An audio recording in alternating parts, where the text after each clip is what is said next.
ഇന്ന് നമുക്ക് ചാള വെച്ചിട്ട് ഒരു ബോൾ ഉണ്ടാക്കിയാലോ അല്ലേ? ബോളോ ബോളിയാണോ എന്ന് എനിക്കൊരു സംശയം ഉണ്ട് കേട്ടോ. കാരണം എന്താണെന്ന് വെച്ചാൽ നമുക്ക് റാണി ചേച്ചി പറഞ്ഞ റെസിപ്പിയാണ്. പുള്ളിക്കാരത്തി പറഞ്ഞപ്പോൾ ഞാൻ ഇനി ബോളെന്നാണ് കേട്ടത്. ഇനി ബോളാണോ എന്തെങ്കിലുമൊക്കെ ആകട്ടെ എന്ന് ഞാനും വിചാരിച്ച്. അപ്പം നമ്മളിത് ഉണ്ടാക്കിയേക്കണത് ചാള വെച്ചിട്ടാണ് കേട്ടോ. അപ്പോൾ ഇത് ഉണ്ടാക്കാൻ വേണ്ടിയിട്ട് ഞാൻ ദേ ചട്ടിയിലേക്ക് കുറച്ച് മഞ്ഞപ്പൊടി, ഇത് മഞ്ഞപ്പൊടിയുടെ കളർ എന്താണെന്നറിയില്ല, ഈ ഫോണിൻ്റെ കുഴപ്പമാണെന്നറിയില്ല, വേറൊരു കളർ പോലെ തോന്നിക്കുന്നുണ്ട്. ഇനി ആവശ്യത്തിനുള്ള മുളക് പൊടി, ഇച്ചിരിക്കോളം ഉപ്പും കൂടി ഇട്ട് കൊടുത്തിട്ടുണ്ട്. അപ്പം ചാളയൊക്കെ വെട്ടി തേച്ചഴി വരഞ്ഞൊക്കെ എടുത്തിട്ടുണ്ടായിരുന്നു കേട്ടോ. അങ്ങനെ എല്ലാം കൂടി വന്നിട്ട് കുഴച്ചെടുക്കുന്നുണ്ട്.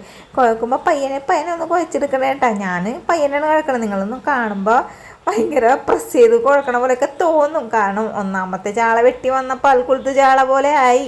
പിന്നെ അതിൻ്റെ ഉള്ളിലേക്കൊക്കെ മസാലയൊക്കെ തേച്ച് പിടിപ്പിച്ചിട്ടുണ്ട്.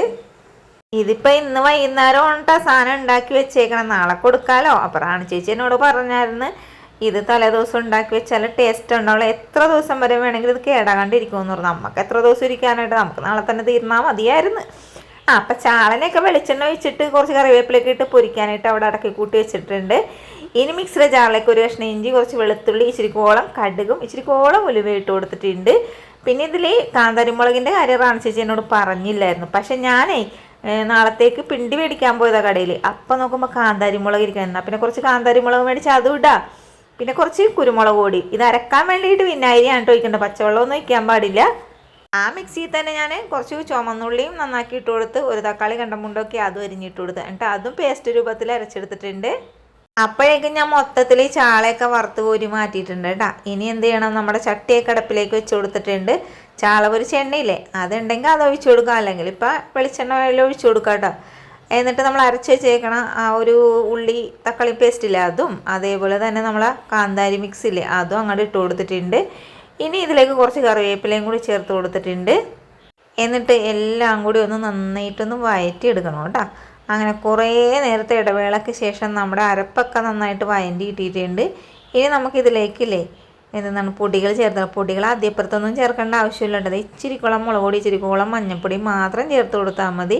ഇനി ആവശ്യത്തിനുള്ള ഉപ്പും കൂടി ചേർത്ത് കൊടുത്തിട്ടുണ്ട്. കാന്താരിയും കുരുമുളകൊക്കെ ഇട്ടതല്ലേ, അതുകൊണ്ടിട്ടാണ് ആദ്യപ്പുറത്ത് മുളക് പൊടിയൊക്കെ ഇടാത്തിട്ട്. കാന്താരി ഇല്ലാത്ത ആൾക്കാർ മുളക് പൊടി ഇട്ടിട്ട് ചെയ്തെടുത്തോട്ടോ. എന്നിട്ട് എല്ലാം കൂടി ഇളക്കി കൂട്ടി മസാലയൊക്കെ നന്നായിട്ട് മൂത്ത് വന്നപ്പോഴേക്കും മിക്സിയുടെ ജാറിലേക്ക് ഒരു ഇച്ചിരിക്കോളം വിനാഗിരി ഒഴിച്ച് അതും അങ്ങോട്ട് കഴുകി ഒഴിച്ചിട്ടുണ്ടെന്നാണ് പറഞ്ഞത്.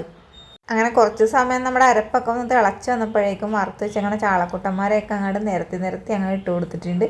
ഇവിടെ കയ്യിൽ വെച്ചൊക്കെ ഒന്ന് പ്രസ് ചെയ്തിട്ട് നമുക്ക് മൂടി വെച്ചിട്ട് ഒന്ന് വേവിച്ചെടുക്കാം. വേവിക്കേണ്ട ആവശ്യമില്ല, വറുത്ത സാധനമാണ്, എന്നാലും ഒന്ന് ജസ്റ്റ് ഒന്ന് വേവിക്കണമല്ലോ.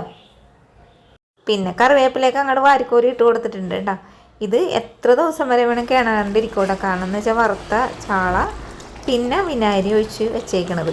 അപ്പോൾ എല്ലാം കൂടി ആകുമ്പോൾ നല്ല സൂപ്പറായിരിക്കും.